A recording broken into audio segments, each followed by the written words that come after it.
दशम श्रेणी छात्र छात्री को विद्याकालीन संबर्धना।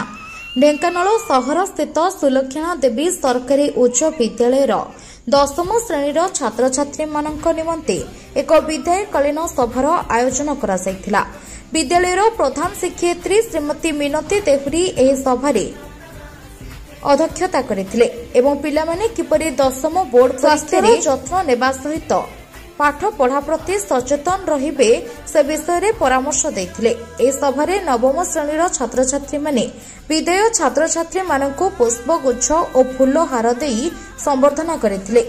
विद्यालयर परिचालना कमिटीर सभापति प्रदीप्त कुमार महापात्र और विद्यालयर पूर्वतन हिंदी शिक्षयित्री श्रीमती उर्मिला कर सम्मानित अतिथि भाव में उपस्थित रही छात्र छात्री मानकु परीक्षा कृतित्व अर्जन करबा पई उत्साहित कराइथिले। विद्यालयर समस्त शिक्षक शिक्षयित्री उपस्थित रही उक्त कार्यक्रम को साफल्य मंडित करथिले। शेषरे विद्यालयर सहकारी शिक्षयित्री श्रीमती शर्मिष्ठा छात्र छात्री मानकु उद्बोधन देवा सहित धन्यवाद अर्पण पूर्वक सभासंग करथिले।